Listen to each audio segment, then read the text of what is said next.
उद्धारणं नमो आयर्याणं नमो अध्यायाणं नमो लोये सौसाहुणम् अर्हन्त सिद्ध साहु तिर्यं जिणधम वयण पडिमाहु जिणनिलयाय इदराय नवदेवादिन्तु मे बोहि मङ्गलं भगवान् वीरो मङ्गलं गौतमो गणी मङ्गलं कुन्दकुन्दाद्यो जैनधर्मोऽस्तु मङ्गलम् सर्वमङ्गलमाङ्गल्यं सर्वकल्याणकारकं दानं सर्वधर्माणां जैनं जयतु शासनं जैनं जयतु शासनम्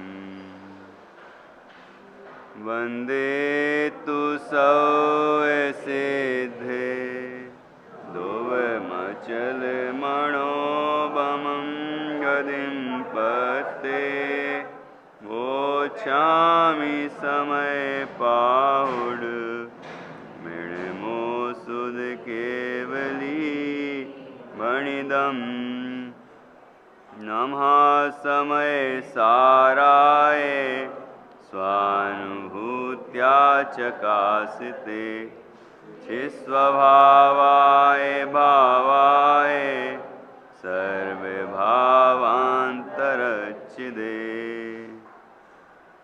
न विहोदियपमतो न पमतो जाने गो दुजो भावो एवं भणन्ति शुद्धं नादो जो सो दुसोचेव।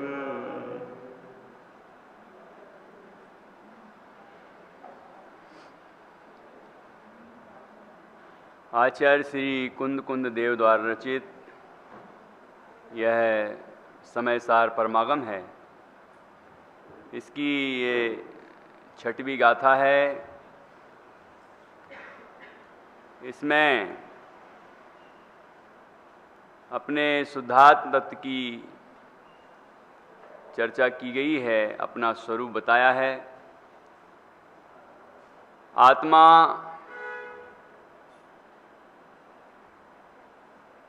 समस्त अन्य भावों से, अन्य द्रव्यों के भावों से भिन्न है।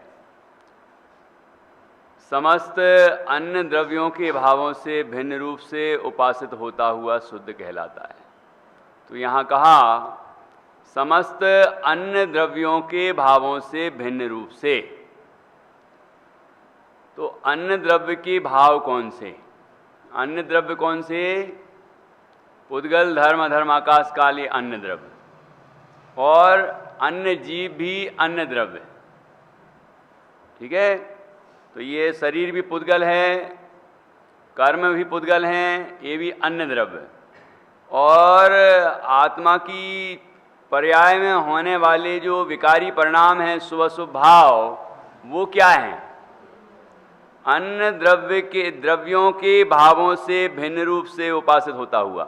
तो अन्य द्रव्यों के भावों से भिन्न रूप से, तो अन्य द्रव्यों के भाव क्या शुभ शुभ भाव भी अन्य द्रव्य के भाव हैं? किसके भाव हैं? वो बात कर रहा है, हम प्रमाण से बात कर रहा है। अब हमें प्रयोजन सिद्ध करना है, अपने शुद्ध ज्ञाय की अनुभूति करनी है। तो जो वर्तमान में विकार हो रहे हैं उनको अन्य द्रव्य के हैं, वो मेरे नहीं। कैसे अन्य द्रव्य कैसे हो गए? राग द्वेष का पुद्गल में होता है, लेकिन पुद्गल के निमित्त से होता है, इसलिए पुद्गल का। पुद्गल के साथ उसका अन्वय व्यतिरेक संबंध है, इसलिए पुद्गल का। जब जब विकार होता है तब तब ही कर्मों का उदय देखा जाता है। जब कर्मों का उदय नहीं देखा जाता तो विकार भी नहीं होता। इस तरफ से लगेगी व्याप्ति। जब जब आत्मा में शुभ शुभ परिणाम होते हैं तब तब जीव को कर्म का उदय देखा जाता है, और जिसको कर्म का उदय नहीं होता उसको विकार भी नहीं होता। जैसे सिद्ध भगवान हैं, उनके कर्मों का उदय है क्या? क्यों नहीं है कर्मों का उदय? क्योंकि कर्म ही नहीं है। 8 कर्मों का नाश हो गया है, तो कर्म ही नहीं है तो कर्मों का उदय कैसे होगा? कर्मों का उदय नहीं है तो विकार भी नहीं है, निमित्त का भी अभाव हो गया, ऐसा लिखा है। विकार के निमित्तों का अभाव हो चुका है वहां पर, इसलिए विकार होता ही नहीं। तो ये इस तरह से ये व्याप्ति लगेगी। और जब जब जिस जीव को विकार होता है तो उस समय कर्म का उदय देखा जाता है। कोई भी संसार में कोई भी जीव देख लो, जिसके अंदर जितना भी विकार है उतना कर्म का उदय है। बिना कर्म के उदय के कोई विकार होता है क्या? किसी को होता है क्या कि कर्म का उदय है ही नहीं और विकार हो गया? तो फिर तो सिद्धों को हो जाएगा, फिर गड़बड़ हो जाएगी, है कि नहीं? तो जब जब जीव को विकार होता है तो उतना उस जीव के कर्म का उदय देखा जाता है, ठीक है ना? और जिस जीव को विकार नहीं हो, जिस जीव को कर्मों का उदय नहीं होता उसको विकार भी नहीं देखा जाता है। तो अन्वय और व्यतिरेक संबंध किसके साथ है? इन विकारों का, शुभ शुभ परिणामों का, इन मोहराग द्वेषादि विकारों का, इन कसाय चक्रों का संबंध किसके साथ है? पुद्गल के साथ, आत्मा के साथ नहीं है। ऐसा लगा सकते हैं क्या? जहां जब जब आत्मा का क्या क्या बोलें, कैसे लगाएं ये लगाने मुश्किल है थोड़ा। मतलब जहां जहां आत्मा है वहां वहां विकार है, और जहां आत्मा नहीं है वहां विकार भी नहीं है। ये व्याप्ति सर्वथा लग सकती है क्या? जहां जहां आत्मा है वहां वहां विकार है, यदि ऐसे लगाएंगे तो सिद्ध भगवान अरहंत भगवान में क्या होगा? गड़बड़ हो जाएगा ना। तो ये ऐसी व्याप्ति नहीं लगेगी, यहां जीव के साथ नहीं लगती कि जहां जहां आत्मा है वहां वहां विकार है, और जहां आत्मा नहीं है वहां विकार भी नहीं। तो वो तो लग जाए, जहां आत्मा नहीं है वहां विकार भी नहीं है, क्योंकि पुद्गल को नहीं है ना, 5 द्रव्यों में नहीं है। लेकिन वो अन्वय व्याप्ति कहां से लगाओगे? दोनों लगना चाहिए। तो दोनों में से एक लग रही, एक लग ही नहीं रही, अब व्याप्ति दोष आ रहा उसमें, है ना? तो वो दोषपूर्ण है व्याप्ति। इसीलिए आत्मा के साथ विकारों का अन्वय व्यतिरेक संबंध नहीं। किसके साथ है? पुद्गल के साथ। और कौन सा पुद्गल? कर्म पुद्गल। कर्म पुद्गलों के साथ जीव के विकारों का अन्वय व्यतिरेक संबंध होने से वो विकार किसके? कि जिसके निमित्त से होते हैं उसके, जिसके कारण होते हैं उसके, जिसके आश्रय से होते हैं उसके। तो किसके आश्रय से होते हैं? किसमें अपनापन करने से मिथ्यात्व होता है? आत्मा में कि पुद्गल में? ठीक है, जिसमें अपनापन करने से, जिसको अपना जानने से, जिसमें रमण करने से, जिसमें रमने से जीव को विकार होता है, वो विकार जो हुए हैं वो जिसके आश्रय से हुए वो उसके, वो मेरे नहीं। मेरे आश्रय से होते तो सिद्धों को भी होते। आत्मा के आश्रय से तो विकारों का अभाव होता है, विकार पैदा थोड़ी होते हैं, ठीक है? तो विकारों का संबंध किसके साथ है?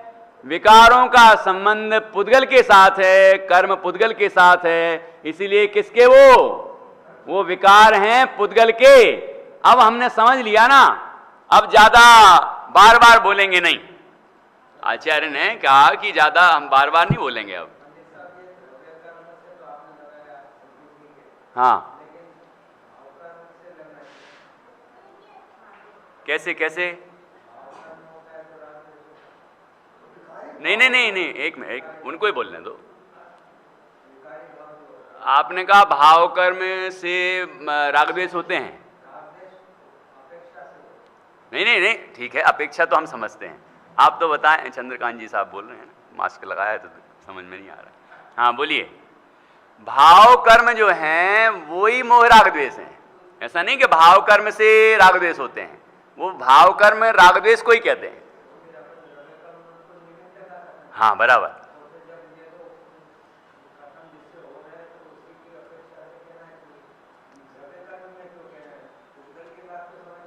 हाँ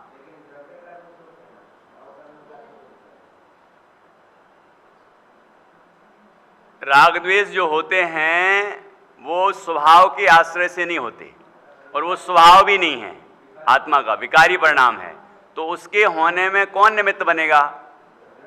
द्रव्य कर्म, बराबर। और जब द्रव्य कर्म का उदय नहीं होगा तो नहीं बताना तो पड़ेगा आपको, जब आपने पूछा है तो जवाब भी देना पड़ेगा। नहीं, निमित्त का कथन है, लेकिन निमित्त है ना, निमित्त की तो बात कर रहे हैं अपन उपादान की बात नहीं कर रहे हैं। हाँ नहीं, ऐसा नहीं, जीव को विकार हुआ है तो कर्म का उदय निश्चित रूप से देखा जाएगा। कभी ऐसा नहीं होगा कि विकार हो रहा है और निमित्त नहीं है। ये ऐसा ही निमित्त नैमित्तिक संबंध है। किसके साथ निमित्त नैमित्तिक संबंध नहीं, ये बता दो। हर चीज के साथ निमित्त नैमित्तिक संबंध मिलेगा आपको, कुछ ना कुछ तो निमित्त नैमित्तिक मिल ही जाएगा, है ना। तो इसलिए यहां भी ये बात लगानी पड़ेगी, किसके साथ निमित्त नैमित्तिक संबंध है इन विकारों का, कि पुद्गल के साथ है, आत्मा के साथ नहीं है। इसलिए जिसके साथ है उसका, तो पुद्गल के साथ विकारी परिणामों का संबंध है, इसलिए वो पुद्गल के हैं, मेरे नहीं हैं। हुए होंगे घर में चूहों ने पोल कर ली, बिल बना लिया और चूहे पैदा हो गए, तो वो हमारे घर के सदस्य हो जाएंगे क्या? भाई घर में ही तो रहते हैं, चूहे घर में ही रहते हैं, और उनने अपना घर भी वहीं बना लिया, अपने घर के अंदर ही चूहे ने पोल बना ली और वहीं रहते हैं, तो अपने घर के सदस्यों में गिने जाएंगे नहीं वो? नहीं, अपने बाल बच्चों के साथ उनके भी नाम गिनाओ। ये 6 चूहे भी हैं, है कि नहीं? तो मकड़ियां हैं, कीड़े हैं, और भी और कॉकरोच हैं, और पता नहीं कौन कौन से जीव पैदा हो जाते हैं, और वो हमारे आदित्य जो भी खाद्य पदार्थ हैं उनमें भी पैदा हो जाते हैं। और कभी तो ये गेहूं है, चावल हैं, और भी अनेक चीजें हैं, उनमें जीव पैदा हो जाते हैं। तो ये भी हमारे घर में ही तो होते हैं, घर में होते हैं, लेकिन घर के सदस्य हैं क्या वो? ये घर के सदस्य तो नहीं है ना। तो ऐसे ही ये भी विकारी परिणाम भी मेरे घर के सदस्य नहीं है। जिसके निमित्त से होते हैं वो उसके हैं, जिसके आश्रय से होते हैं वो उसके हैं, मेरे नहीं हैं। ये अपेक्षा हमने एक बार अच्छी तरह समझ ली ना। अब बार बार कहेंगे पुद्गल के हैं, तो बार बार मत लगाना, आप समझ लेना, समझ लिया ना एक बार। अब बार बार लगा के क्या सोचता है वो, कहाँ रस आता है इसको, जीव को रस कहाँ आता है? नहीं, है तो मेरे ही, है तो मेरे ही, है तो मेरे ही, हुए तो मेरे ही में है कि नहीं। अपेक्षा समझ ली, मिथ्या एकांत नहीं होगा। अपेक्षा समझ ली तो मिथ्या एकांत नहीं होगा, सम्यक एकांत है वो, सम्यक एकांत है ना। शुद्ध नय का कथन है कि वो विकार मेरे में होते ही नहीं, वो जिसके हैं उससे पूछो कि किस कहां हुए थे, मुझे तो होते ही नहीं, क्योंकि मैं जहां से अपने को देख रहा हूं वहां तो विकार दिखते ही नहीं। वहां विकार दिखते हैं क्या? द्रव्य दृष्टि से जहां से मैं अपने आप को देख रहा हूं, हैं, जब द्रव्य स्वभाव से जब हम अपने आप को देखते हैं तो वहां क्या शुभ शुभ भाव होते हुए दिखाई देते हैं कि वहां होते हुए दिखाई नहीं देते। ठीक है ना। तो यहां क्या कह रहे हैं कि जो द्रव्य कर्म होते हैं वो पुद्गल, द्रव्य कर्म होते हैं वो पुद्गल, और भाव कर्म भी हैं वो हैं पुद्गल। अब आप कहोगे तो अपेक्षा समझी कि नहीं समझी? यहां बहुत सारी समझा दी है अभी तक। ऐसा हम फिर से नहीं समझाएंगे, तो वही बात आ जाएगी, रस किस में है, बार बार, है ना, कि बार बार कह रहे हो नहीं वो है तो मेरे ही, है तो मेरे ही विकार, लेकिन वो पुद्गल के निमित्त से हुए इसलिए पुद्गल के। ठीक है ना। तो वस्तुतः अपेक्षा हमने ये समझ ली, आचार्यों ने ये बात बताई कि वो विकार तो पहले सिद्ध किया कि आत्मा के हैं, और कैसे हैं आत्मा के पता है? जैसे लोहा अग्नि में तन्मय है, ऐसे ही शुभ परिणाम आत्मा से तन्मय है। कैसे कैसे? द्रव्य संग्रह ग्रंथ अशुद्ध निश्चय का विषय बताया। उसमें क्या बताया? जैसे लोहा अग्नि के साथ तन्मय है, ऐसे ही आत्मा अशुद्ध परिणामों के साथ तन्मय है। लेकिन अशुद्धि से तन्मय बताया, इसलिए अशुद्ध, और तन्मय है इसलिए निश्चय। आत्मा के साथ तन्मय है इसलिए निश्चय ने कहा, और वो अशुद्धि से तन्मय बताया इसलिए अशुद्ध निश्चय ने कहा। ऐसा लिखा है। तो वो विकार आत्मा में उत्पन्न हुए, आत्मा के साथ तन्मय। प्रवचन साहजी में तो ऐसा लिखा है, क्रोध रूप परिणमित आत्मा क्रोध है, शुभ भाव रूप परिणमित आत्मा शुभ है, अशुभ भाव रूप परिणमित आत्मा अशुभ है। उन विवक्षाओं को ध्यान में रखना है। लेकिन अब जब स्वानुभव की प्रक्रिया शुरू हो गई है, जब हमें अपना शुद्ध ज्ञायक देखना है, ठीक है, जब हमें उन्हीं विकारों का अभाव करना है, तब कैसे निकालने पड़ेंगे उनको अपने अंदर से? कैसे गौण करने पड़ेंगे अपने अंदर से कि जैसे मेरे में है ही नहीं, हुए नहीं, स्वप्न में भी नहीं आए, है ही नहीं मेरे, पुद्गल के हैं, पुद्गल हैं वो, और अचेतन है वो, इसलिए भी पुद्गल के। चेतन होते तो मेरे। शुभ अशुभ भाव कैसे भाव हैं? वो जानते हैं कि मैं शुभ हूं, मैं अशुभ हूं। ये लोग इतना हमारी बुराई करते हैं, कहते हैं ये शुभ है, ये अशुभ है, दोनों हे हैं, ये इतना बोलते हैं हमारे बारे में। ऐसा वो जानता है क्या? शुभ अशुभ भाव जानते हैं क्या? हैं? क्रोधाधिक भाव जानते हैं क्या? क्रोधाधिक में क्रोधाधिक है, क्रोधाधिक में उपयोग नहीं, उपयोग में उपयोग है, उपयोग में क्रोधादि नहीं, वो बिल्कुल नहीं जानते। इसलिए तो कहा जड़ भाव हैं। कैसे भाव हैं वो? जड़। तो पुद्गल भी जड़ और शुभ अशुभ भाव भी जड़, दोनों जड़ तो एक जाति के। जाओ इधर से बाहर, ठीक है ना। और मैं चेतन जाति का, मेरे साथ तो उसका कोई मेल ही नहीं है। शुभ शुभ परिणामों का मेरे साथ कोई मेल ही नहीं है, इसलिए वो मेरे अंदर है ही नहीं। ऐसा समस्त अन्य द्रव्यों के भावों से भिन्न रूप से यहां अन्य द्रव्यों के भावों में शुभ शुभ भाव भी लिए हैं। ये इस तरह लिए हैं, जो अन्य द्रव्य हैं वो तो अन्य द्रव्य हैं ही, लेकिन अन्य द्रव्य के भाव शुभ शुभ भाव को कहा, मतलब पुद्गल के भाव हैं वो मेरे भाव नहीं है। तो समस्त अन्य द्रव्यों के भावों से वही मतलब एक ज्ञायक भाव है ना, जो वर्तमान में नोकर्म द्रव्य कर्म भाव कर्म के साथ रह रहा है, लेकिन उससे बिल्कुल अछूता है, भिन्न है। ऐसा वही समस्त अन्य द्रव्यों के भावों से भिन्न रूप से उपासित होता हुआ। कैसा होता हुआ? उपासित होता हुआ, मतलब उपासित, उसमें उसकी आराधना करता हुआ, अपने को जानता हुआ, अपना अनुभव करता हुआ, अपनी अनुभूति करता हुआ, अपना संवेदन करता हुआ। ठीक है, आत्मा अपना संवेदन करता है, तो उपासित तो होता हुआ शुद्ध कहलाता। शुद्ध तो है ही त्रिकाल, लेकिन शुद्ध जाना तब तो शुद्ध समझ में आया।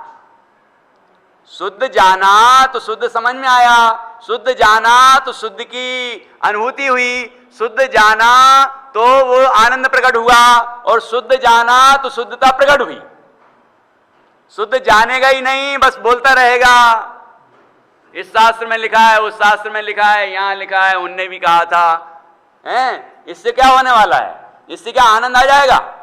हमारे अंदर से जो विकारी भाव पैदा हो रहे हैं, वो विकारी भाव पैदा होना बंद हो जाएंगे? दुख दूर हो जाएंगे क्या? हमारा प्रयोजन सिद्ध हो जाएगा क्या? कि बिल्कुल नहीं होने वाला। उपासित होता हुआ, इसमें बात में दम है। ठीक है, उपासित होता हुआ शुद्ध कहलाता है। देखो, दो द्रव्य एक दूसरे रूप नहीं होते, ये उनकी शुद्धता का पहला कारण।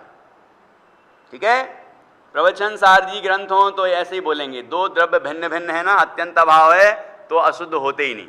वहां ये नहीं कहेंगे कि वो शुभ शुभ भाव तो हो रहे हैं, वो गौण कर देते हैं। ठीक है, तो यहां उसको भी लिया कि वो अन्न द्रव्य में ही शामिल कर लिया, अन्न द्रव्य में।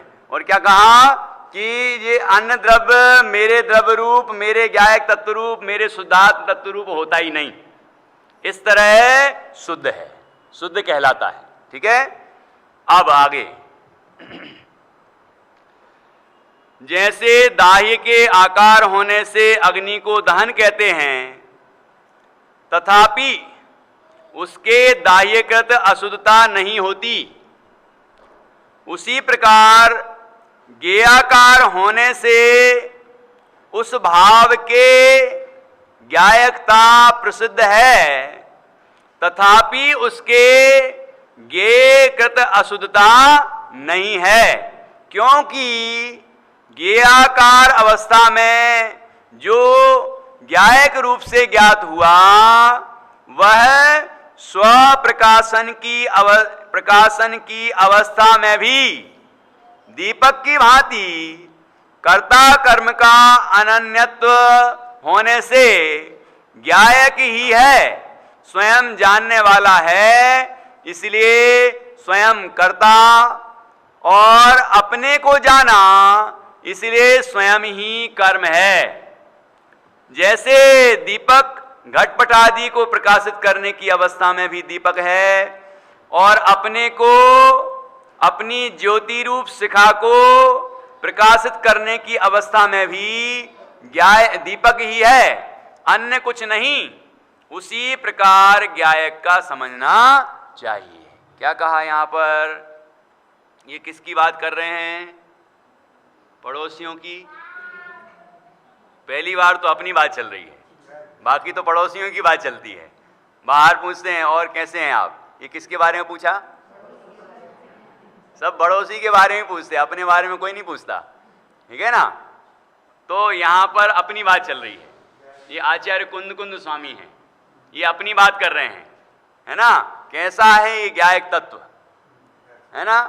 कैसा है ये आत्मा कि जो पर से बिल्कुल भिन्न ही है, जो अपने में परिपूर्ण है, कहीं कोई कमी नहीं है।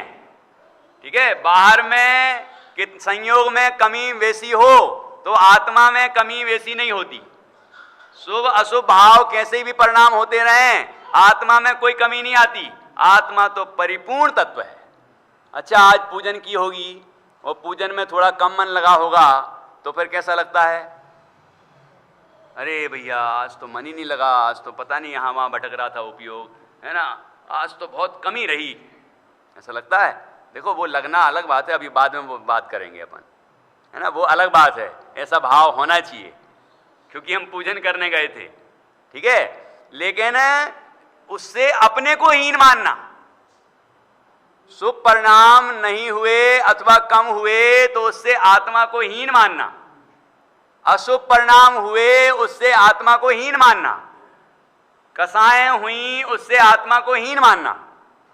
ठीक है, आत्मा तो हीन होता नहीं, क्योंकि कसायों में जो भी होता रहे वो आत्मा में होता नहीं। तो यहां बात चलती है कि वो विकारों से भिन्न है आत्मा। क्या कह रहे हैं? देखो, जैसे दाह्य के आकार होने से अग्नि को दहन कहते हैं। अग्नि को दहन कब कहते हैं? कि वो दाह्य के आकार हो। दाह्य का अर्थ क्या हुआ? जो पदार्थ जल रहा है उसको दाह्य कहें, मतलब ईंधन। ठीक है, जैसे कि लकड़ी है, लकड़ी जल रही है तो अग्नि किसकी आकार हो गई? लकड़ी की आकार हो गई। और कंडा जल रहा है तो कंडे के आकार हो गई, और गैस जल रहा है तो गैस के आकार हो गई। बराबर, कोई गैस ऐसे ऐसे जलते हैं तो वैसे आकार हो गई, और कोई अग्नि ऐसी निकलती है तो गैस ऐसी निकलती है ना, तो वो उसके आकार हो गई। और कपड़ा जलने लग जाए तो, मकान जलने लग जाए, और वो दावाग्नि हो, जंगल में आग लग गई हो, तो जैसा भी दाह्य है, दाह्य मतलब ईंधन, जो जलने योग्य पदार्थ है, वो जैसा जलता है, जिस तरह के आकार वाला होता है, अग्नि भी कैसी हो जाती है? उसके आकार हो जाती है। ठीक है, तो जैसे दाह्य के आकार होने से अग्नि को दहन कहते हैं, तथापि फिर भी दहन तो कहते हैं उसको, ठीक है, फिर भी उसके दाह्यकृत अशुद्धता नहीं होती। क्या मतलब हुआ? वो कंडे को जला रही है आग, तो थोड़ी सी बदबूदार तो हो ही गई होगी, हैं? नहीं। और जंगल को जला रही होगी, अच्छा वो घी को जला रही होगी, यज्ञ की, यज्ञ वाली लोग यज्ञ करते हैं ना, उसकी अग्नि हो, घी डाला जा रहा है, उसमें और भी द्रव्य डाले जा रहे हैं, है ना, तब तो थोड़ी अच्छी हो गई होगी ना आग। आग है कि नहीं? आग कैसी है? और गैस वाली जो आग है वो तो अच्छी होगी ना। गैस कितनी अशुद्ध होती है वो आपको पता है कि नहीं पता है? हैं? गैस चूल्हा है हमारे यहाँ, तो तुम्हारे यहाँ तो लकड़ियाँ जलती हैं, तुम्हारे यहाँ तो कंडे जलते, तुम्हारे यहाँ कोयले जलते हैं, हमारे यहाँ गैस है। गांव वालों को कहते हैं, गांव में कोई ऐसा उसको हीन समझ रहे हैं, अपने को महान समझ रहे हैं, फिर भी वो तो शुद्ध ही है और ये गैस तो अशुद्ध है, लेकिन हम अपने को महान समझते हैं। उन्हें बिना एसी के ही ठीक है और यहाँ एसी लगाते हैं तो महान समझते हैं। ये बीमारी के लक्षण हैं। वो बीमारी पैदा होती वो वाली बात नहीं कर रहा हूं। जितनी बीमारी है अंदर उतने ये बाहर के साधन हैं। ये हमारे यहाँ ये है, हमारे यहाँ वो है, हमारे यहाँ ये भी है, अच्छा ये भी है, मतलब इतनी इच्छाएं हैं, ये भी इच्छा है, ये भी चाह है, ये भी भावना है, ये भी वासना है, इस तरह के भी हैं। जितने भी चीजें हैं ये सब विकारों के लक्षण है, बाहर बाह्य प्रकट होने वाले। यहाँ विकार तो यहीं हो रहे हैं लेकिन बाहर में ये चीजें प्रकट हो रही हैं, ठीक है। इसलिए उससे महान नहीं मानना। अभी बात चलती है कि वो जो गैस जल रही है भले ही वो अशुद्ध है, लेकिन अग्नि अशुद्ध हुई क्या? अग्नि तो अशुद्ध नहीं हुई, नहीं तो उसके ऊपर रोटी सेकेंगे तो कैसी हो जाएगी? फिर वो खाने योग्य रहेगी क्या? हैं? और ऐसे ही वो आग किसी भी वस्तु को जलाए उसके आकार हो जाएगी, लेकिन क्या उसकी गंदगी, मान लो कचरे को जला रही हो, कचरा भी तो जलाते हैं ना लोग, तो कचरे को मल को जला रही हो सुखाने के बाद, तो वो जो आग है वो मलिन हुई कि नहीं हुई? वो आग मलिन नहीं होती। आग में कोई चीज डाल दो तो शुद्ध और हो जाती है। हमारे यहाँ बोलते थे, वो जो लोटा वगैरह ले जाते हैं ना, तो कहते हैं अगया लो, क्या बोलते हैं, है ना, मतलब उसमें अंगारे डाल लेते हैं और थोड़ा ऐसे गर्म कर देते हैं और शुद्ध हो गया, शुद्ध हो गया वो। तो मतलब अग्नि तो चीजों को शुद्ध और कर देती है, अग्नि अशुद्ध नहीं हुई। कहने का मतलब क्या यहाँ कि जो जिस पदार्थ को वो जला रही है अग्नि, वो उसकी गंदगी रूप नहीं होती, वो गेयकृत अशुद्धता, मतलब दाह्यकृत अशुद्धता उस अग्नि के अंदर आती नहीं है। तो ये बात समझ में आई है कि दाह्यकृत अशुद्धता मतलब जो ईंधन है वो कैसे ही हो, मलिन हो या निर्मल हो या कैसे ही हो, हम शुद्ध मानते हो या अशुद्ध मानते हो, वो आग जो जल रही है वो उसके आकार तो परिणमित होती है ना, दाह्य आकार तो परिणमित होती है, लेकिन दाह्यकृत अशुद्धता उस अग्नि के अंदर आती नहीं है। जैसे यहां उदाहरण दिया ऐसे यहां है क्या, जैसे दाह्य के आकार होने से अग्नि को दहन कहते हैं, तथापि मतलब फिर भी उसके दाह्यकृत अशुद्धता नहीं होती, उसी प्रकार गेयाकार होने से उस भाव के ज्ञायकता प्रसिद्ध है, तथापि उसके गेयकृत अशुद्धता नहीं है। किसके? गेयाकार होने से उस भाव के। ये कौन से भाव की बात कर रहे हैं? भैया कौन से भाव की बात कर रहे हैं? ये बार बार उस भाव के, उस भाव के, उस भाव के कह रहे हैं।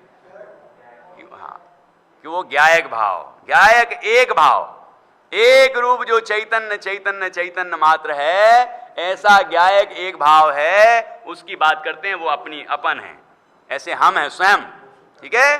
तो ज्ञेयाकार होने से उस भाव के ज्ञायकता प्रसिद्ध है, मतलब आत्मा आत्मा का जो ज्ञान है वो ज्ञेयाकार होता है, मतलब जैसे जैसे ज्ञेय को जानता है वैसे वैसे आकार होता है, ठीक है।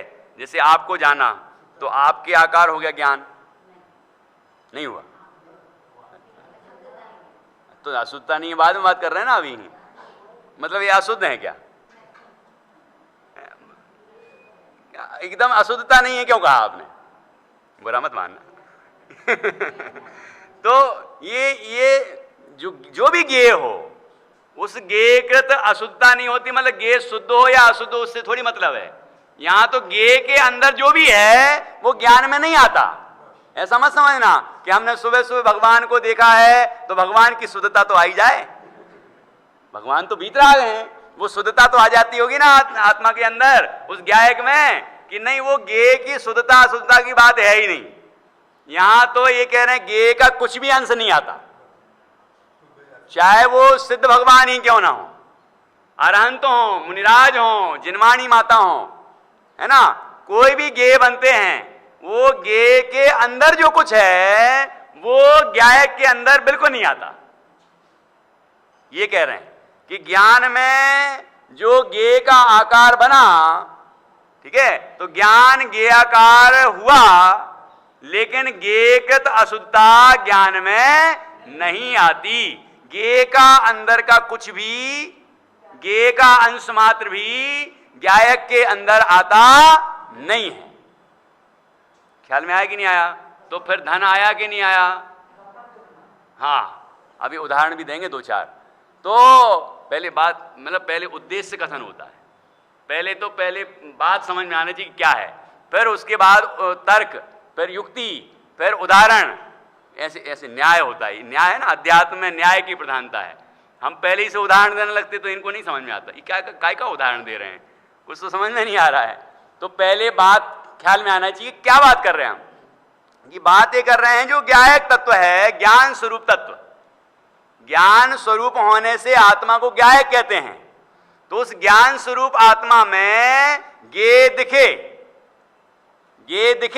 जैसे जैसे ज्ञेय हैं वैसे वैसे ज्ञेय यहां पर बने, मतलब ज्ञान ज्ञेयाकार हुआ। लेकिन ज्ञेयाकार होने पर भी वह ज्ञान या वह ज्ञायक, उस ज्ञायक में ज्ञेयकृत अशुद्धता नहीं आती, ज्ञेय का अंश मात्र भी नहीं आता। चाहे आप किसी को भी जान लो, वो चीज ज्ञायक के अंदर आती ही नहीं है, हैं? हाँ, देखो जैसे आपके यहाँ यशवंत सागर है ना, तालाब, तो तालाब में रात्रि में आप जाएं तो वहां पर चांद सितारे दिखेंगे नहीं? किसी ने देखा? चांद दिखेंगे, तारे दिखेंगे, बादल दिखेंगे, सब दिखेगा कि नहीं उसके अंदर? तो एक आध दिन छान के देखना, एक आध दिन उसको छान के देखना, कितने चांद मिलेंगे, कितने तारे मिलेंगे, कितने बादल मिलेंगे, है ना, कितने काले काले और कितने कितने सफेद सफेद, कितनी चांदनी मिलेगी, क्या मिलेगा उसके अंदर? पानी के अंदर पानी के अलावा कुछ भी मिलने वाला नहीं है। जैसे वो पदार्थ हैं वैसे ही उस पानी में प्रतिबिंबित हो रहे हैं, लेकिन उन पदार्थों का कोई अंश मात्र भी उस पानी के अंदर नहीं है। ये थोड़ा बहुत तो कुछ आया होगा, उसके आकार तो आ ही गए होंगे, उसके आकार तो इसमें आ गए होंगे कि नहीं? हैं? ज्ञेय के आकार तो आ गए होंगे, ज्ञेयाकार लिखा कि नहीं? ज्ञेयाकार, तो ज्ञेय के आकार तो आ गए होंगे। कि ज्ञेय के आकार ज्ञान में नहीं आते, क्योंकि ज्ञेय के आकार तो ज्ञेय में रहते हैं। जैसे आपने मुझे जाना तो आप, मेरा आकार यदि आपके अंदर आ गया तो यहां ये क्यों, कौन बैठा है ये? ख्याल में आ रहा है कि नहीं आ रहा है? तो ज्ञेय का आकार ज्ञान में नहीं आता, ज्ञेय ज्ञेय में रहता है, ज्ञान ज्ञान में रहता है। ज्ञान अपनी स्वच्छता से, अपने जाननपने से पदार्थों को जैसे है वैसा का वैसा अपने अंदर निर्मित कर लेता है, मतलब उसका जैसा आकार अपने अंदर बना लेता है, अर्थात जान लेता है। इसी को झलकना बोलते हैं, इसी को जानना बोलते हैं। कोई अलग अलग बातें नहीं, जो झलकते हैं लेकिन जानता नहीं है, ये गलत बात है। झलकते हैं लेकिन जानता नहीं है, ये क्या बात हुई? झलकते हैं मतलब जानता है, जानने में इसको डर ये लगता है कि अरे कैसे जान लिया मैंने, मैं तो जानता ही नहीं। ये इसी को जानना कहते हैं, इसी को जानने कहते हैं। जानना का मतलब ये थोड़ी होता है ज्ञेय अपने अंदर आ गए या ज्ञान ज्ञेय के अंदर पहुंच गया, इसको जानना थोड़ी बोलते हैं, इसी को जानना बोलते हैं कि ज्ञेय जैसा है वैसा ज्ञान में बना, मतलब जाना गया, और गेय का अंश मात्र भी ज्ञान के अंदर नहीं आया, और ज्ञान का अंश मात्र गेय के अंदर नहीं गया। इसको कहते हैं जानना। जानने की विधि तो यही है, ठीक है। जैसे दर्पण है, दर्पण में हमने अपनी शक्ल देखी तो दर्पण के अंदर चली गई कि नहीं चली गई? तो ये सब आप लोगों की शक्लें क्यों दिख रही हैं? आपने सुबह सुबह दर्पण तो देखा ही होगा ना, तो यहाँ लेके कैसे आ गई है? वो तो दर्पण में चली गई होगी, ये नहीं गई, ठीक है ना। ये बात तो समझ में आ रही है ना, इतनी सरल बात है ये। अच्छा, तो फिर दर्पण के ऊपर अपन ने जैसे वो कौन सा अभिषेक होता है ना, मंदिर का अभिषेक करते हैं, वेदी शुद्धि या उस पंच कल्याण के बाद मंदिर का भी अभिषेक किया जाता है, पता है आपको। लेकिन कैसे करते हैं? वो एक दर्पण रख लेते हैं और वो शिखर वहाँ दर्पण में दिखता है। देखा आप लोगों ने? नहीं किया? सब मुझे ही पता है, बस आप लोग कुछ नहीं पता।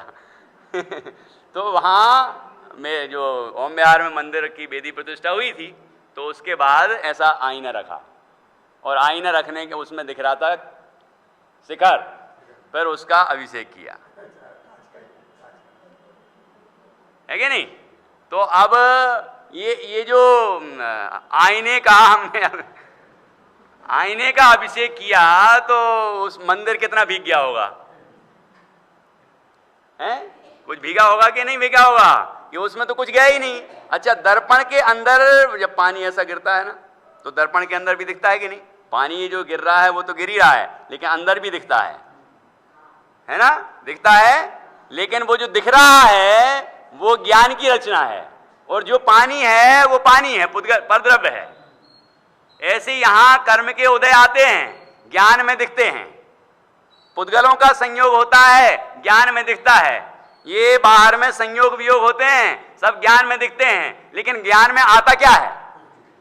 लेकिन जीव यही समझता है कि मेरे में आ गया, बस यही प्रतिभास संसार का बीज है। आचार्य अमृतचंद स्वामी ने पुरुषार्थ सिद्धि उपाय के 14वें श्लोक में ये बात लिखी है। समय सार का सार आ गया उसमें। अब कोई कहता है चरणान योग में क्या है? चरणान योग में वहां भी अध्यात्म है। अब ढूंढो, अध्यात्म के बिना कोई अनुयोग बनेगा नहीं, और कोई क्रिया कुछ बनेगी नहीं। जब तक जीव को आत्मा की अनुभूति नहीं है, उसका व्यवहार सच्चा हो ही नहीं सकता, और उसका व्यवहार सहज भी नहीं हो सकता, कृत्रिम ही होगा। वो करना पड़ेगा, इसलिए उसको कठिन लगेगा। लेकिन जिसको अपने आत्मा की अनुभूति हुई और अंदर में कसायों का अभाव हुआ, उसका जीवन सहज हो जाएगा। तो क्या लिखा वहां पर? एव मयम कर्म कृतई भावई असमाहितोपि युक्त एव, कि एव मयम कर्म कृतई भावई, कि जो कर्म के द्वारा किए गए भाव हैं, मतलब द्रव्य कर्म के निमित्त से जो भाव कर्म उत्पन्न हुए हैं, मतलब मोह राग द्वेष आदि विकारी परिणाम, ठीक है चंद्रकांत जी साहब, जो मोह राग द्वेष आदि विकारी परिणाम हुए हैं, वो क्या कह रहे हैं? एव मयम कर्म कृतई भावई असमाहितोपि, असमाहित होने पर भी, मतलब ज्ञान में वो कर्म के निमित्त से हुए मोह राग द्वेष आदि विकारी परिणाम शुभ शुभ भाव ज्ञात होने पर भी, ज्ञात होने पर भी क्या? असमाहितोपि, असमाहित होने पर भी, मतलब मिले नहीं है उन होने पर भी, एक नहीं होने पर भी, बिल्कुल छुआ भी नहीं होने पर भी, आए ही नहीं है बिल्कुल भी, झलक भी नहीं हो उसके अंदर, बिल्कुल कोई संबंध ही नहीं है उसका, फिर भी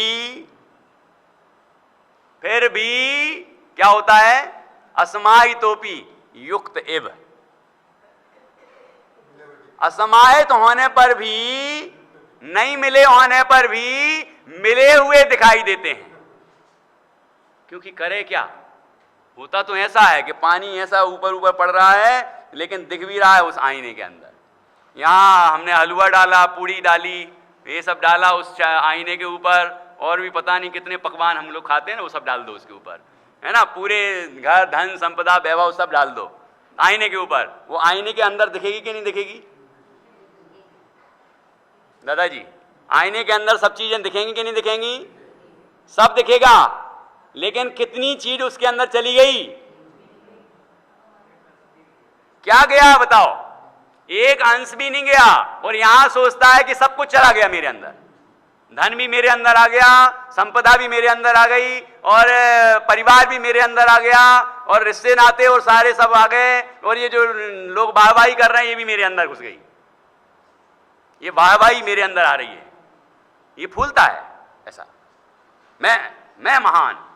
ये तेरे अंदर तो वो शब्द आए ही नहीं। शब्दों को हमने जाना लेकिन भिन्न रहे उससे। लेकिन इसने भ्रम क्या हो गया? असमाहितोपि युक्तेव, असमाहित होने पर भी युक्त जैसे लगते हैं, जैसे मिल गए हों ऐसे लगते हैं। ऐसे लगते हैं कि ज्ञान में गे आ गया है ना, ऐसे लगते हैं। प्रतिभाषा क्या लिखा आगे? एवमयम् कर्म कृतई भावई असमाहितोपि युक्तेव प्रतिभाति बालिसानाम। बालिसानाम अर्थात अज्ञानियों का जो यह प्रतिभास है, ऐसा जो लगना है, ऐसा जो जीवों को लगता है, प्रतिभासा सखलु भव बीजम, वह प्रतिभास ही भव का बीज है। इस संसार का बीज क्या है? ये प्रतिभास। इतनी सी भूल है, देखो भूल इतनी सी है कि जो पदार्थ मेरे ज्ञान में ज्ञात होते हैं वो हमें लगते हैं कि ज्ञान में आ गए हैं, लेकिन ज्ञान में एक परमाणु मात्र भी नहीं आया। यदि जीव को ये बात समझ में आ जाए कि मेरे में, मेरे ज्ञायक में, मेरे आत्मा में नहीं, मेरे में, क्योंकि मैं ही तो आत्मा हूं, मेरे अंदर कोई भी पर पदार्थ आया ही नहीं, लेकिन मुझे ये जो भ्रम हुआ है, ये भ्रम क्यों हुआ? जैसा गे यहां है वैसे ही ज्ञान में बनता है। जैसा हमारा चेहरा है वैसे ही दर्पण में दिखता है, कि अलग तरह का दिखता है? जैसे वो चांद सितारे हैं वैसे ही वो उस तालाब में दिखते हैं, पानी में दिखते हैं। और जीव को ये भ्रम हो जाता है कि वो उसके अंदर आ गए। मेरी शकल मैंने आईने में देखी, ऐसे ही मेरे ज्ञान में ये गे आए, और मैंने रसगुल्ला खाया, मैंने ये पदार्थ खाया, ये व्यंजन खाया। वो क्या हुआ उसका? जैसे दर्पण के ऊपर डाला ना, बस ऐसे यहां हुआ है, ये डाला, इधर आया, है ना, स्वाद लिया, ज्ञान हुआ स्वाद का। स्वाद आया नहीं मेरे अंदर, स्वाद आया नहीं है कि वो स्वाद पुद्गल का स्वाद आत्मा के अंदर आ गया हो, ऐसा है ही नहीं। यदि स्वाद पुद्गल का स्वाद आत्मा के अंदर आ जाए तो आत्मा जड़ हो जाएगा, पुद्गल हो जाएगा, या फिर वो जो जड़ है पुद्गल वो चेतन हो जाएगा। कुछ ना कुछ तो गड़बड़ होगी। तो मेरे अंदर आया ही नहीं है, इस जीव ने भ्रम से माना है। भ्रम से ये मान लिया कि मेरे अंदर आ गया है। ये भ्रम ही संसार का बीज है।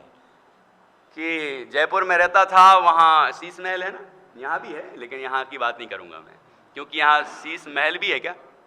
यहाँ तो कांच मंदिर है ना, मंदिर में कैसे हम अब उदाहरण दे देंगे। वो शीश महल था, तो वहाँ एक कुत्ता घुस गया, उसको तो टिकट देने की जरूरत भी नहीं है, घुस गया वो बच बचा के कैसे भी। अब वो जैसे ही शीश महल के अंदर पहुंचा, उसने देखा इतने सारे कुत्ते, यहाँ इस महल में इतने सारे कुत्ते हैं। वो भौंकने लगा, एकदम भौंका। तो वहां से भी भौंकने की आवाज आने लगी, ठीक है, और वो ऐसे ही भौंकते हुए दिखाई दिए, और आवाज भी आ रही थी। इसने सोचा बुंदेलखंड का था वो कहते कि 100 दंडी और 1 बुंदेलखंडी, हम थोड़ी छोड़ने वाले हैं। तो कहने लगा कि अच्छा तुम मुझे डराओगे। तो वो उसने क्या किया, उसने उनको मारना शुरू किया, है ना, ऐसा सिर मारना शुरू किया। तो वहां खून ही खून दिखाई दिया। अभी तो तुम्हारा सिर फोड़ा है, अभी हम पूरा खत्म कर देंगे तुम्हें। बार बार मार रहा था, मारते मारते क्या हुआ, बेहोश हो गया। इतने में मैं वहां पहुंचा, पानी वानी किंचा उसके ऊपर, उठ गया। क्या हुआ, क्या कर रहे हो ये? कि नहीं, मुझे डरा रहे हैं इतने सारे कुत्ते। ये कहाँ हैं? ये देखो इतने हैं। तो मैं कितने हूं? आप तो एक ही खड़े हो, इधर दिख रहे कि नहीं दिख रहे हैं? कि हाँ दिख तो बहुत सारे रहे हैं। देखो मैंने ऐसा हाथ हिलाया, यहां दिख रहा है, ऐसा किया दिख रहा है, हाँ दिख रहा है। मतलब हैं कितने? एक। दिखते कितने हैं? अनेक। तुम कितने हो और दिख कितने रहे? वो जो दिख रहा है वो तुम नहीं हो।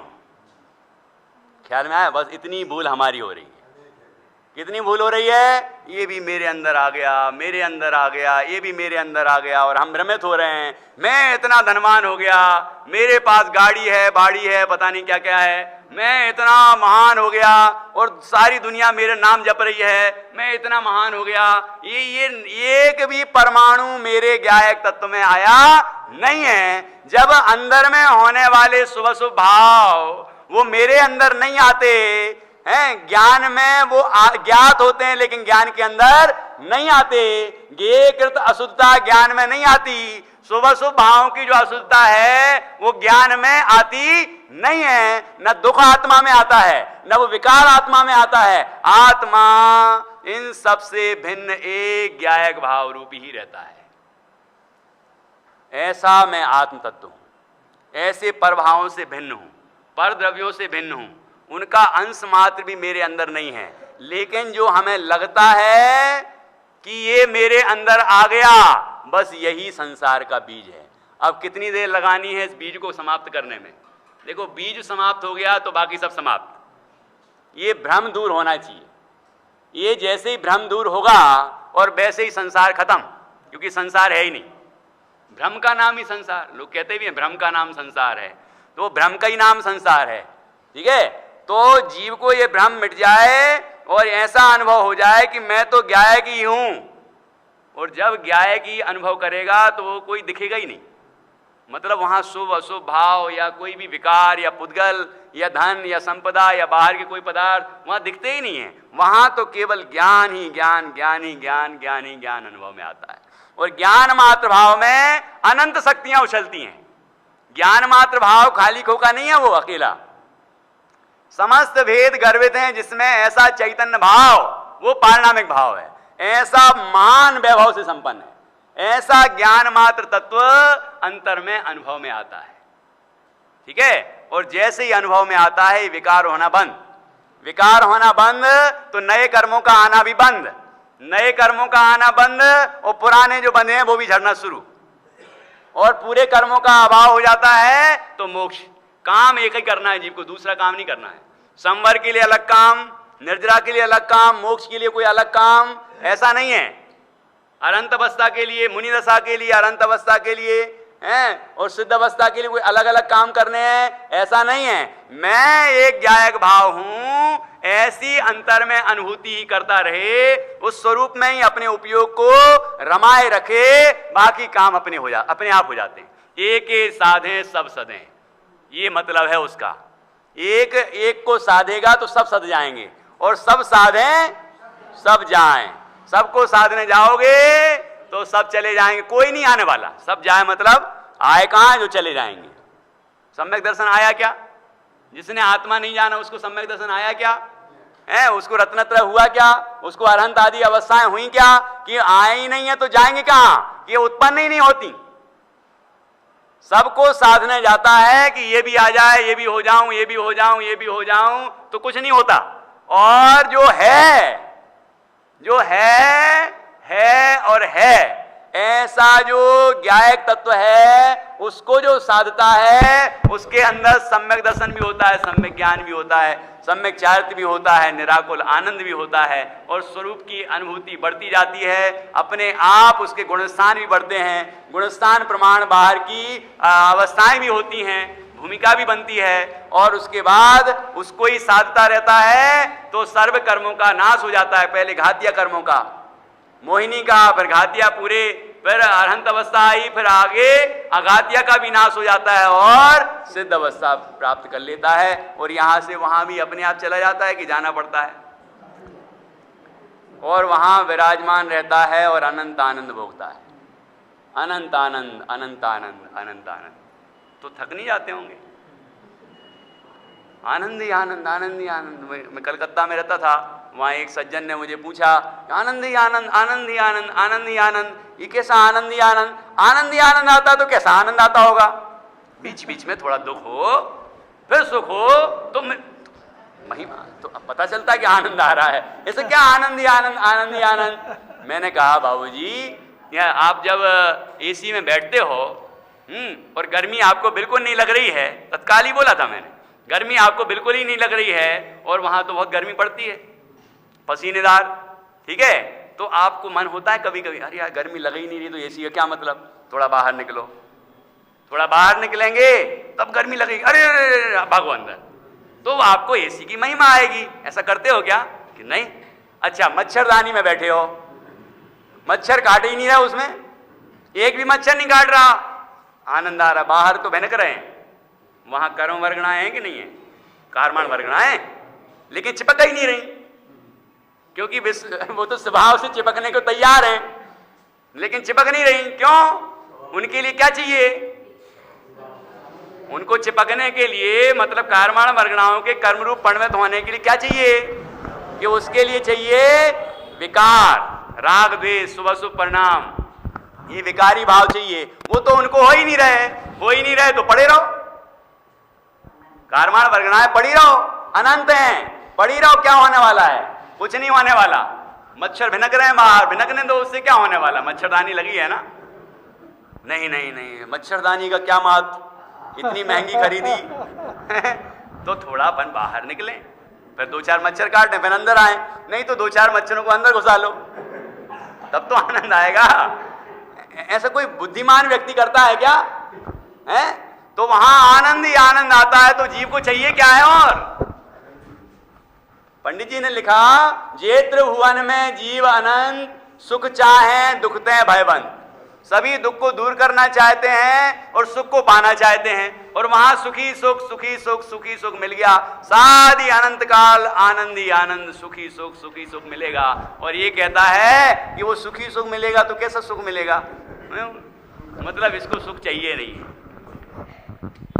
ऐसे लोग ऐसे ही चले जाते हैं, ऐसी आयु पूरी हो जाती है, और फिर दुख जो भोगते हैं ना, वो भोगे नहीं जाते।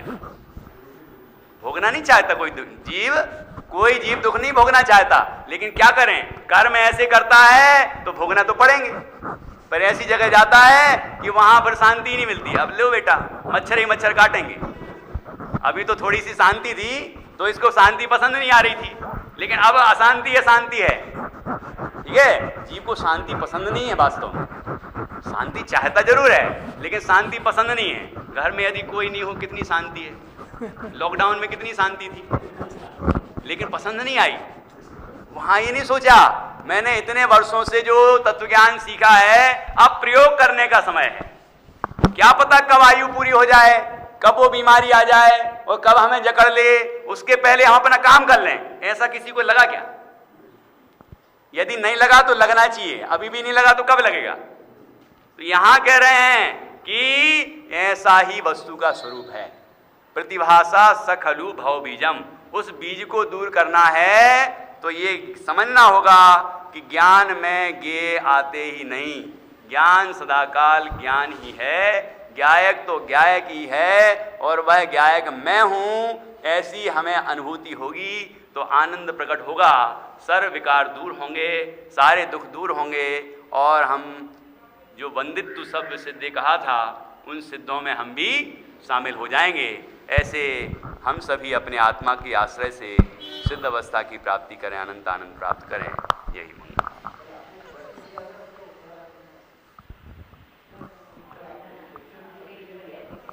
किसने? अच्छा, क्या प्रश्न किया था मैंने?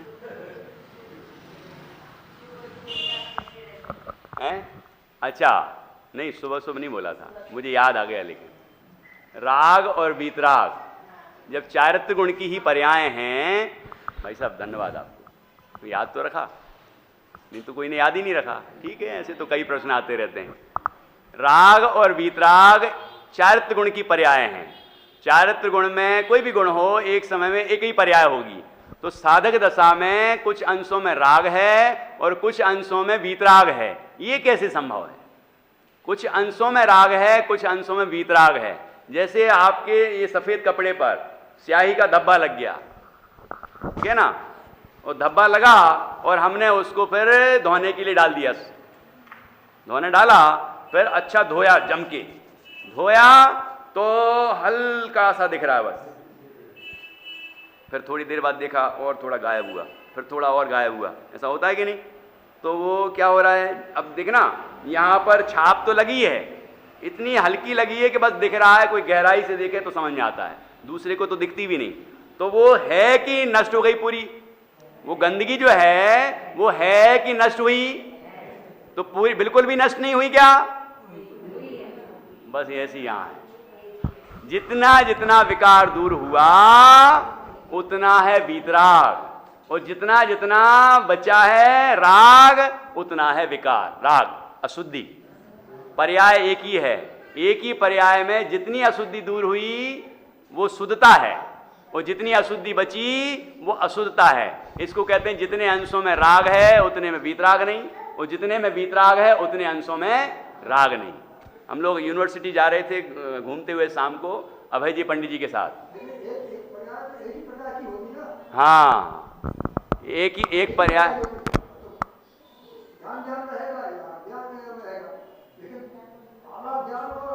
नहीं ज्ञान अज्ञान की बात नहीं कर रहे बाबूजी, अपन राग और वीतराग की बात कर रहे हैं। हाँ वही तो बात है, दो नहीं है एक ही है, दो पर्याय नहीं है, एक ही पर्याय है। हाँ जितनी नहीं जितना जैसे मान लो कोई बच्चा है, कोई व्यक्ति है, वो बिल्कुल बिगड़ा हुआ था लेकिन उसने सुधरने की कोशिश की और 4-6 बुराइयां दूर हो गईं, तो हम क्या कहते हैं? सुधर रहा है, सुधर रहा है। फिर 2-4 और दूर हुई कि और सुधर गया, फिर और दूर हुई तो कहते हैं अरे यार ये तो कमाल हो गया, और फिर बिल्कुल ही दूर हो जाएं तो क्या कहेंगे हम? ये तो बिल्कुल गुणवान हो गया। ऐसा होता है कि नहीं? तो जितना एक ही व्यक्ति एक ही पर्याय, लेकिन जितने जितने विकार दूर हो रहे हैं उतना कहेंगे शुद्धता, और जितना विकार रह गया है उतनी कहेंगे अशुद्धता। तो मैंने उनसे प्रश्न किया भाई साहब से, ये प्रश्न जो हमने उठाया था ना, ये प्रश्न किया तो उनने ये उदाहरण दिया था, कितने 20 साल हो गए होंगे। इतना आनंद आया ये सुन के कि देखो कैसी स्थिति है, एक पर्याय उसमें जितनी अशुद्धि दूर हुई उतनी शुद्धता, और जितनी अशुद्धि बची है उतनी अशुद्धता। और जो पुरुषार्थ सिद्धि उपाय में 3 श्लोक हैं उसमें भी तो यही कहा है, जितने अंशों में राग है उतने अंशों में वीतराग नहीं, और जितने अंशों में वीतराग है उतने अंशों में राग नहीं। तो एक ही पर्याय में जितनी अशुद्धि है वो राग है, विकार है, उतने अंशों में वीतराग नहीं, और जितने अंशों में राग का अभाव हुआ है, अशुद्धि दूर हुई है, उतना कहलाएगा शुद्ध हुआ, वीतराग है। उस पर्याय का नाम क्या देंगे? जो चीज ज्यादा है वो नाम देंगे। वीतराग है ज्यादा तो वीतराग नाम देंगे, नहीं हाँ शुद्धा शुद्ध भी है, साधक दशा है ना तो शुद्धा शुद्ध नाम देंगे, साधक दशा नाम देंगे। और जब हम अशुद्धि की तरफ से देखेंगे तो कहेंगे चारित्र अशुद्ध है। अभी 10वें गुण स्थान में संज्वलन सूक्ष्म सांप्राय है, अशुद्धि कहेंगे। और जब हम शुद्धता की तरफ से देखना शुरू करेंगे उसी पर्याय को, तो हम क्या कहेंगे? अरे 3 कसाय चौकड़ी के अभाव रूप शुद्धि हो गई है, और संज्वलन भी कितनी सी बची है? सूक्ष्म लोभ मात्र। अरे वो तो जघन अंश बंध का कारण नहीं, शुद्ध हो गया। लेकिन जैसे ही वो अशुद्धि दूर होती है 12वां गुण स्थान प्रकट होता है और पूर्ण शुद्ध दशा प्रकट होती है। चारित्र की, जिस चारित्र की बात कर रहे हैं तो चारित्र गुण में ही लगाना होगा, इस तरह से उसका नाम होगा। और क्या कह रहे पापा?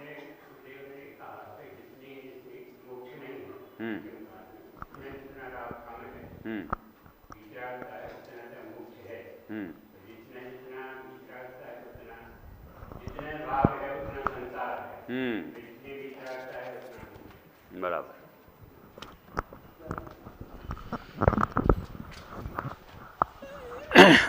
अभी इसके बाद तत्वार्थ सूत्र का वाचन होगा और संध्या को 6:45 से 7:30 बजे तक सामायिक, 7:30 से 8:30 बजे तक वाईजेपी की क्लास, 8:30 से 9:30 बजे तक पंडित सुधीर जी शास्त्री का प्रवचन। शादवाद नय सट द्रव्य गुण पर्याय और प्रमाण का जड़ कर्म चेतन बंध का अरुबंध के अवसान का स्वरूप यथार्थ जग का जो किया उपकार है उसके लिए जिन वाणी माँ को वंदना शत बार है वंदना शत बार।